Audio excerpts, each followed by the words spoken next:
Good morning, traders, and welcome to the PL Capital Weekly Market Review. I'm your host, Paul.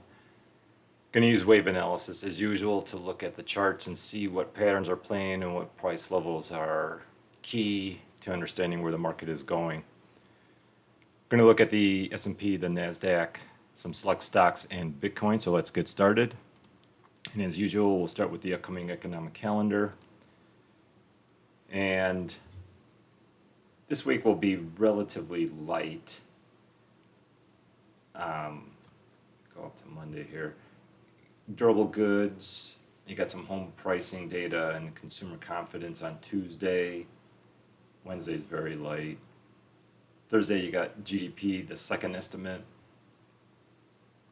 And then Friday is really, I think, the big moving day. Volatility will definitely be on tap for this.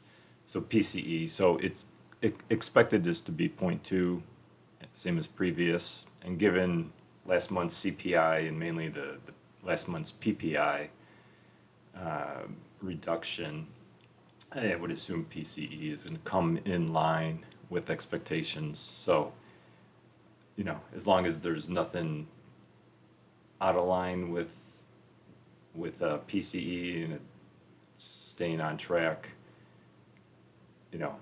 Powell's mandate of moving into rate cutting now, that'll remain intact, and as long as that remains intact, I think the market still pushes higher. And then Friday, do we have consumer sentiment? It's expected to slightly increase too. So I think everything just kind of points to status quo, basically. Nothing that's going to spook the markets. All right, let's move on to the charts. Start with the S&P. This is the futures contract, and getting really close to breaking that all-time high. And to me, this obviously looks very impulsive. So you got 1, 2, and then this, I think, is just all 3. Now, it could be that this is A, B, C, and then they're going to give another drop for like a B wave. So A, B, and then go up for C, or there's still several ways that this could play out, but given the strength of this, I mean, this looks very much like a third wave. So I think this is 1, 2, and then strong third wave. Now, they didn't get down into a typical fourth wave zone here. So this could be turning into, I think, a running flat on the S&P. The Nasdaq, as we look, will be a little different, I think. So I think this drop could just be the A. The B wave could very well break at 56.65. And then you get a sharp sell-off for the C wave, and then all of that will be your fourth wave. And so we won't enter into this zone. And then price will go up and break the all-time high. So buying the S&P, I think, is a little tricky right where it is right now. If it drops down, basically from where it is right here, into this zone, then I think that becomes very, very buyable. Because this looks like this should be 4, and then you're going to go up for the 5th of the 5th wave. All right, so that's the S&P. So that, like I said, I think this one's hard to trade where it is right here. You're just not playing for a whole lot, because at any moment, once it breaks up here, that could be it. Now this 5th wave, who knows how high it'll go. But I would actually look more into trading the Nasdaq, because obviously the Nasdaq has a whole lot more room to go up. And this one looks, I mean, it came really close. So I think this, as I said last week, was an expanding flat over here. So 1, 2, very strong, 3, and came really close to that fourth wave zone. So either they're going to make a running flat with this too, like this initial drop was A, and then it'll come and break 20.025 for the B wave, have a sharp sell-off. Or it could be an expanding flat, some type of drop. And then and that I'll be for, and then it'll resume up for the fifth wave. So obviously, if they do like Sunday when the market opens and into Monday, if they do give you one more drop into this zone, 19,153 to 19,486, then that's a perfect three-wave correction right into this fourth wave. This is where I'd be looking to buy if you can, because then I think that just screams fourth wave and then going up for the fifth wave. So that's the overall take. If they do sell this and it does come down stronger under 19,153, then I think the pattern that's in play is actually going to be an ending diagonal. And then this will be A, B, C, and that was just one.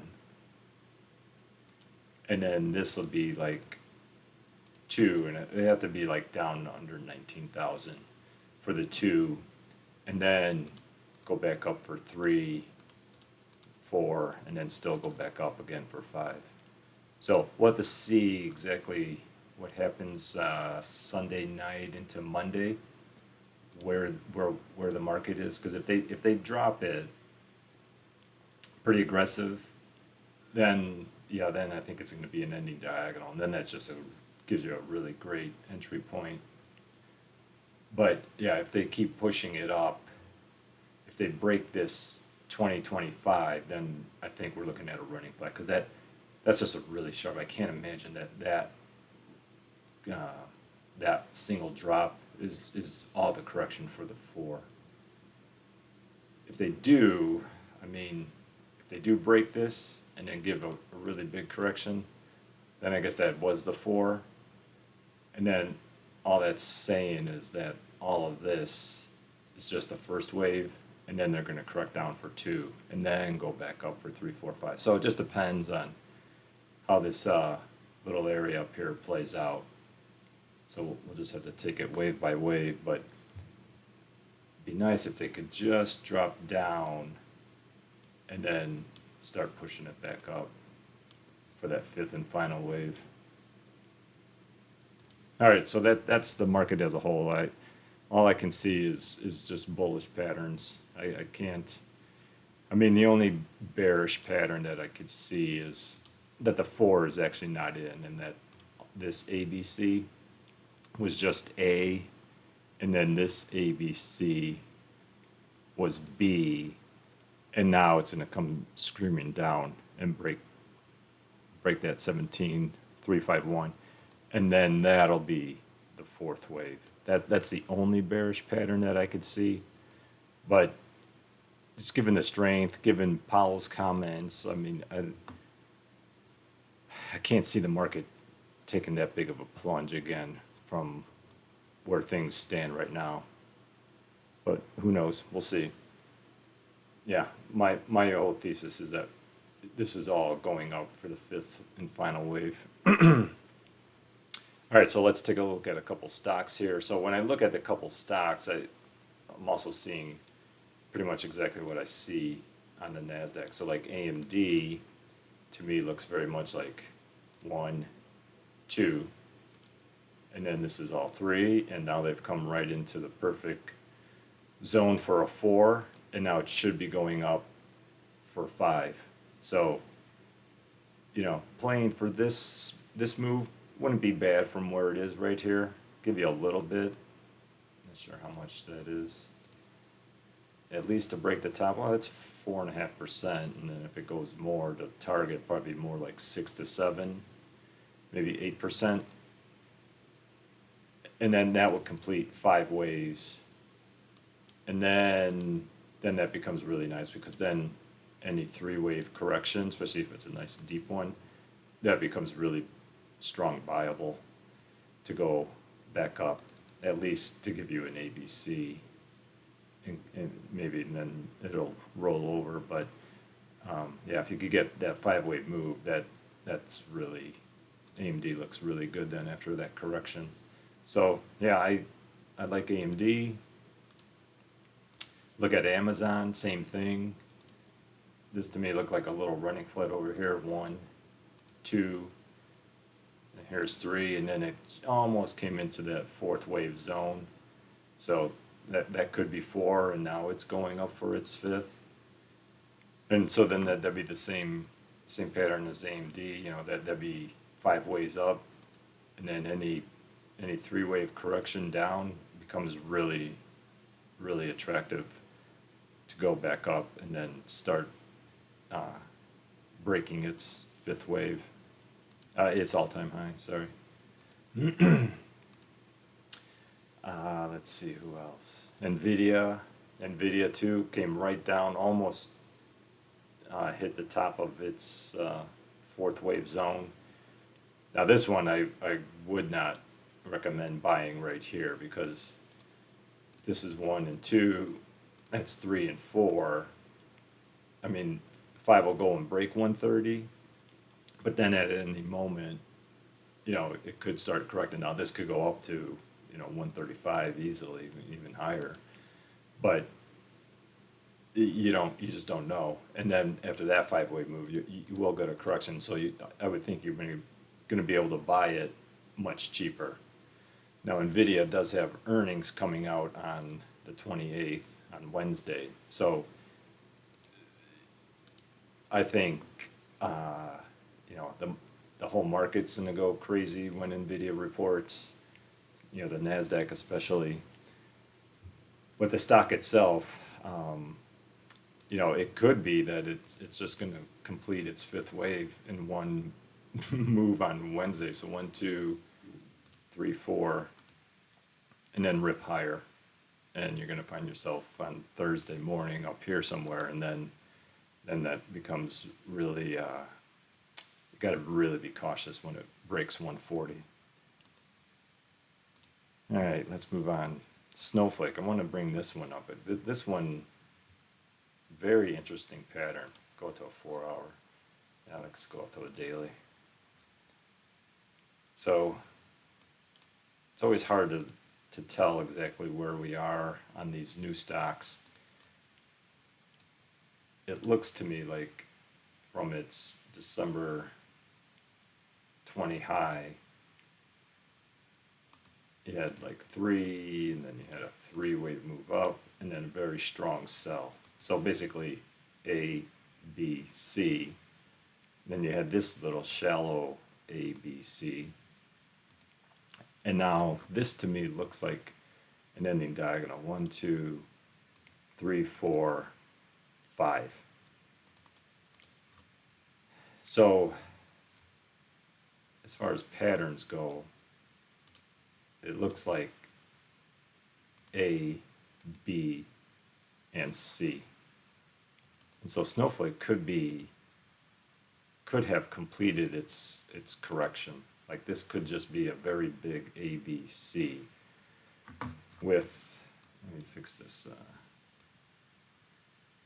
low, with 107.93 being its low, and now it's going to start grinding higher. Now, we don't have confirmation yet, because not until they break that, you know, you're still just in this series of, you know, you dropped, went up, you know, lower highs, went up to there, you dropped, up to there, you dropped, and now you went up to here, and now it's dropping again.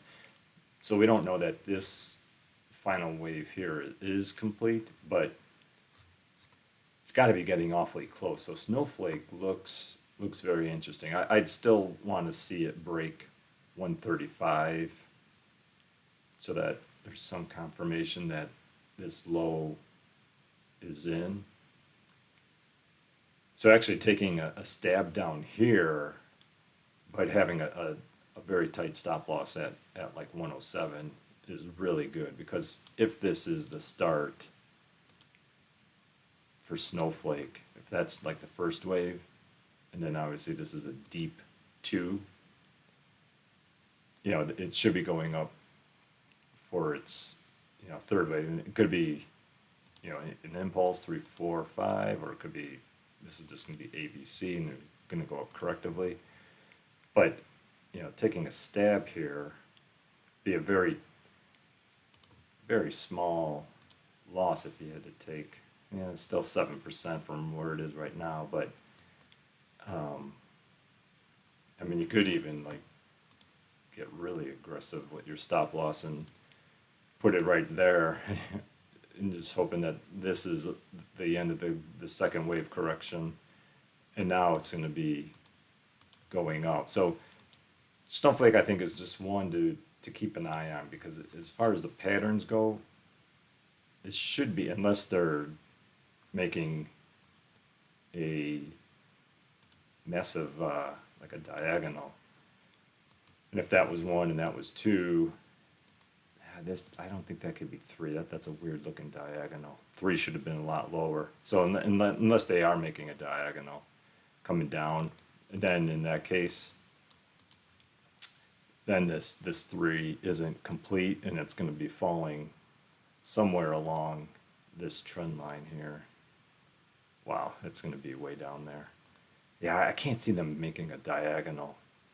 I mean, unless Snowflake's going out of business, because I mean, the third wave itself would be somewhere.